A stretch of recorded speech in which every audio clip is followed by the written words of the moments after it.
Here's a crazy thought.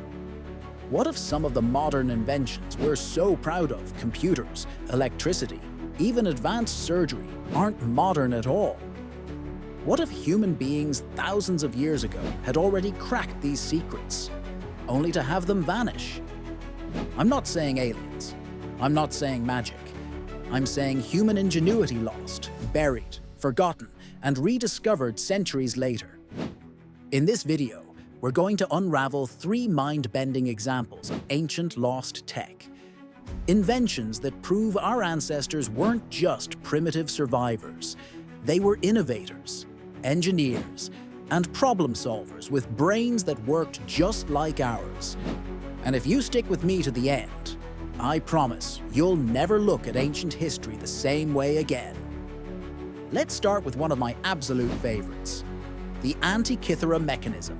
Picture this, it's 1901. A group of sponge divers is exploring a shipwreck off the Greek island of Antikythera.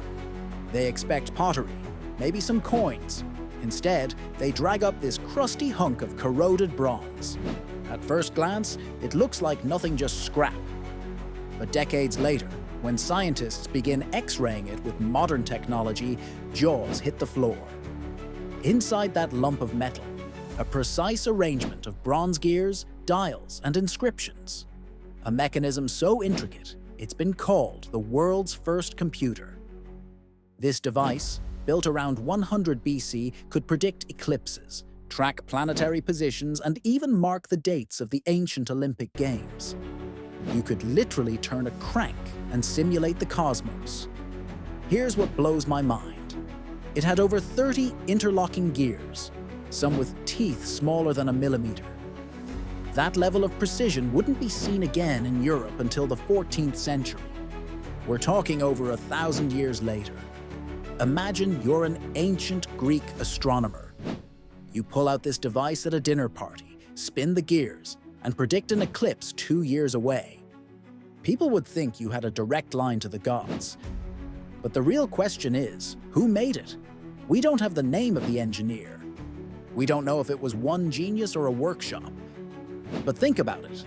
Somebody, somewhere, had the knowledge to design, cast, and assemble a portable machine that turned the sky into a pocket model.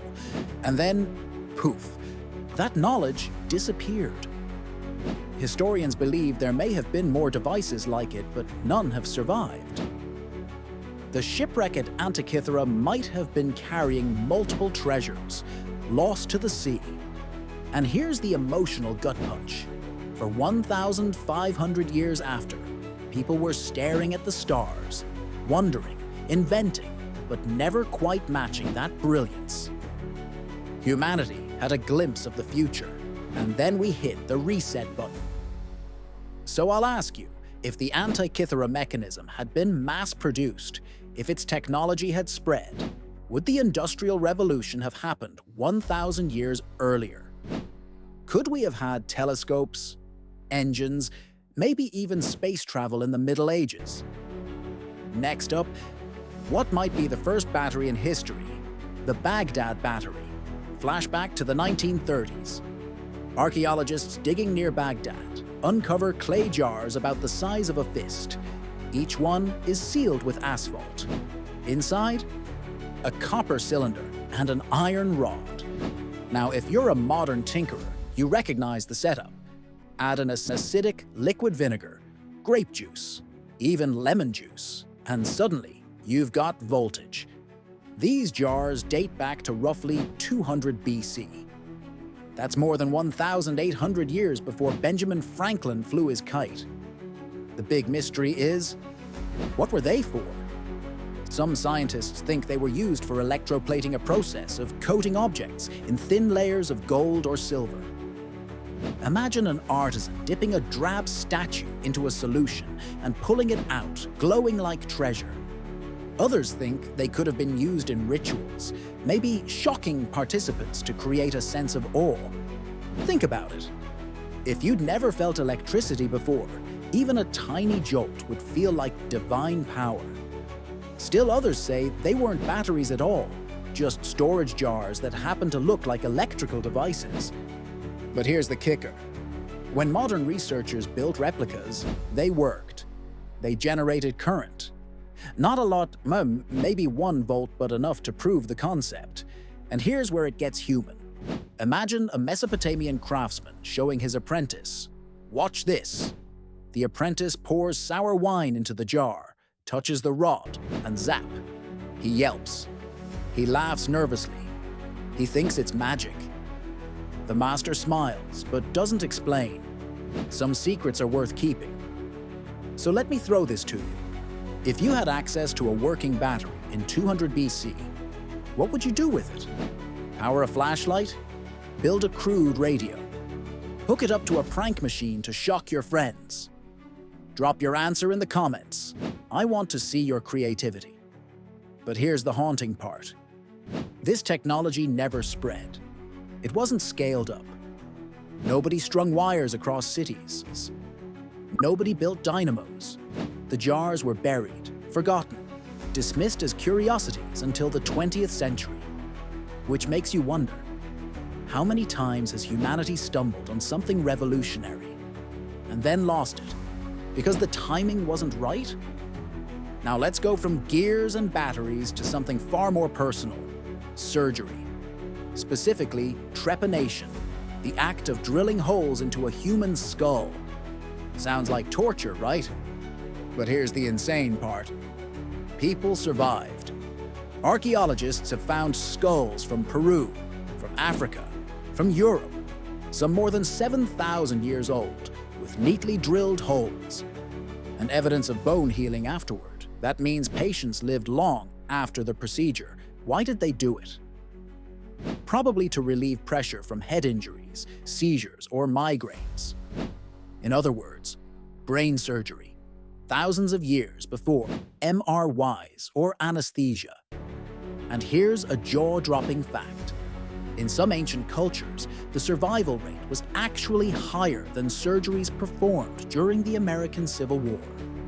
Let me repeat that ancient doctors with stone tools and herbs sometimes had better outcomes than modern doctors armed with scalpels and chloroform in the 1860s. Think about the courage it took. A father watching his child suffer seizures. The healer saying, "We can try." A sharpened obsidian blade. No sterile gloves. Just knowledge passed down orally. And the child survives. That's not superstition, that's skill. And yet, much of this medical wisdom was lost. Western medicine dismissed it as barbaric, only to rediscover similar techniques centuries later. So ask yourself, what else did ancient healers know that we've forgotten? Natural antibiotics? Herbal anesthetics? We see hints in old texts, but the details are gone. And those are just the big 3. But let's sprinkle in a few more mysteries. Rapid fire. Roman concrete. The Romans built harbors and aqueducts 2,000 years ago. Some of that concrete is still standing, while our modern concrete crumbles in decades. Scientists recently discovered Roman concrete could self-heal when exposed to water. Imagine if we hadn't lost that recipe. Damascus steel. Medieval blacksmiths forged blades so strong and sharp they became legendary. Then the method was lost. Today, metallurgists are still trying to fully recreate it. Greek fire. A terrifying weapon sprayed from ships, burning even on water. The formula was a closely guarded secret, and it died with the empire. Each of these reminds us, technology isn't always a straight upward climb. Sometimes we invent, we lose, we reinvent. History is full of zigzags. Which makes me wonder, are we at risk of losing knowledge today? What if a solar flare wiped out the internet tomorrow? Would people 500 years from now dig up our smartphones and say, what were these strange glowing slabs? So let's recap. The Antikythera mechanism proves ancient engineers could compute the cosmos. The Baghdad battery shows someone was experimenting with electricity long before Edison. Trepanation reveals ancient healers could save lives with brain surgery. And beyond them, we've got Roman concrete, Damascus steel. Greek fire all lost, all rediscovered or still mysterious. The lesson? Human ingenuity isn't linear, it's fragile. Ideas can vanish. And when they do, we sometimes have to reinvent the wheel or the battery or the concrete from scratch. So the next time someone says ancient people were primitive, remember they were just like us. Curious, bold, brilliant, sometimes reckless, and sometimes way ahead of their time. If this video made you rethink history, do me a favor. Hit that like button, subscribe, and share this with a friend who geeks out on ancient mysteries. And drop a comment. Which lost invention do you wish we still had today? I'll pin the best answer, because the past isn't dead, it's a toolbox we're still rummaging through.